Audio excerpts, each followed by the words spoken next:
بسم اللہ الرحمن الرحیم۔ السلام علیکم ورحمۃ اللہ وبرکاتہ۔ دوستو، یہ ویڈیو شب قدر کی فضیلت کے بارے میں ہے۔ رمضان مبارک کی راتوں میں سے ایک رات شب قدر کہلاتی ہے، جو بہت ہی برکت اور خیر کی رات ہے۔ قرآن پاک میں اس کو 1000 مہینوں سے افضل بتلایا ہے۔ 1000 مہینوں کے 83 برس 4 ماہ ہوتے ہیں۔ یعنی جس آدمی کو اس رات کی عبادت میسر ہوئی، گویا کہ اس نے 83 برس 4 ماہ کی عبادت کی۔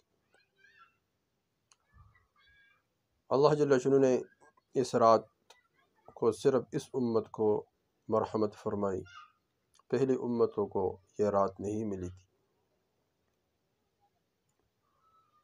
تو اور اس کے چند اسباب ہیں۔ ایک یہ کہ حضور صلی اللہ علیہ وسلم نے اس امت کو عمریں دیکھی اور پہلی امتوں کی عمریں دیکھی، تو آپ صلی اللہ علیہ وسلم کو رنج ہوا کہ یہ تو اعمال میں برابر نہیں ہو سکتے، تو اللہ جل شانہ نے یہ رات عطا فرمائی۔ تو جس آدمی کو یہ عبادت نصیب ہوئی تو یہ بہت اس کو فضیلت کی چیز نصیب ہو گئی۔ اس طرح نبی کریم صلی اللہ علیہ وسلم نے بنی اسرائیل کے ایک شخص کا ذکر فرمایا کہ 1000 مہینے تک اللہ جل شانہ کے راستے میں جہاد کرتا رہا۔ صحابہ کرام رضی اللہ تعالیٰ عنہ کو اس پر رشک آیا، تو اللہ جل شانہ نے اس کی تلافی کے لیے اس رات کا نزول فرمایا۔ ایک روایت میں ہے کہ نبی کریم صلی اللہ علیہ وسلم نے بنی اسرائیل کے 4 حضرات کا ذکر فرمایا: حضرت ایوب علیہ السلام، حضرت زکریہ علیہ السلام، حضرت حزقیل علیہ السلام اور حضرت یوشع علیہ السلام کہ 80 برس تک اللہ جل شانہ کی عبادت میں مشغول رہے اور پھل جھپکنے کے برابر بھی اللہ جل شانہ کی نافرمانی نہیں کی۔ تو اس پر صحابہ کرام رضی اللہ تعالیٰ عنہ حیران ہوئے۔ تو حضرت جبریل علیہ السلام حاضر خدمت ہوئے اور سورہ قدر سنائی۔ بسم اللہ الرحمن الرحیم، اعوذ باللہ من الشیطان الرجیم، بسم اللہ الرحمن الرحیم، انا انزلناہ فی لیلۃ القدر، آخر تک سنائی۔ یعنی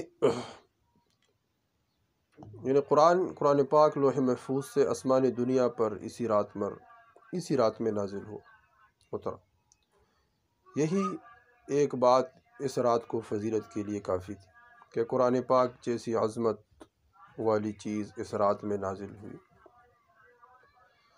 تو اس لیے قرآن پاک اللہ جل شانہ کے بابرکت اور عظیم مشان کتاب ہے۔ تو یہ رات اتنی فضیلت والی ہے کہ قرآن بھی اس رات میں نازل ہوئی، اور اس طرح اس رات کی عبادت کرنا، اور جس نے اس 10 راتوں کی عبادت کی تو گویا کہ اس نے 833 برس 4 ماہ تک اللہ جل شانہ کی عبادت کی۔ تو یہ بہت بابرکت رات ہے، تو اس میں اللہ جل شانہ ہر دعا کو قبول فرماتے ہیں۔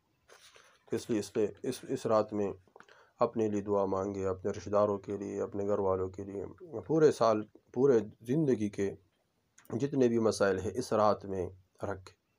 اللہ جل رزق کے مسائل ہے، اور جتنے بھی بیماری کے مسائل ہے، جتنے بھی پریشانیاں ہیں، تو وہ اسی رات میں رکھیں۔ اور اس کے لیے بہت آسان ہے کہ بندہ عشاء کی نماز کے بعد تراویح پڑھے، تراویح پڑھنے کے بعد بندہ تھوڑا سا اپنے جگہ پر بیٹھ کر دعا مانگے، اور اس طرح پھر سحری کے وقت اٹھ جائے، پھر سحری کے وقت نوافل پڑھے، دعا مانگے۔ تو دیکھو، اگر اس میں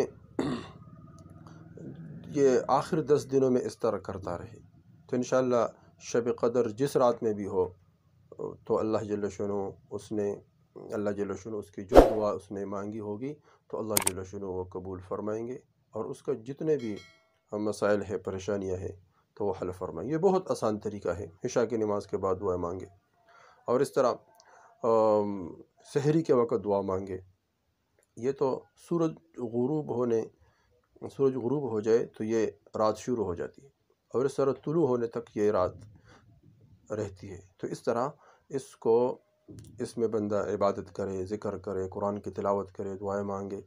تو کسی کو تو یہ پتہ نہیں ہے، حدیث میں تو مختلف راتیں 27واں، اس طرح 29واں، اور اس طرح 21واں رات، اس طرح 23واں رات، یہ حدیث میں مختلف راتیں آتی ہیں، تو ہم انشاءاللہ نیت کریں کہ اس 10 راتوں میں کچھ نہ کچھ عبادت کریں، دعا مانگے، اللہ جل شانہ کے سامنے روئے گڑ گڑائے، تو اللہ جل شانہ اس رات کی جو دعا وہ کبھی بھی رد نہیں فرماتے، کبھی رد نہیں فرماتے۔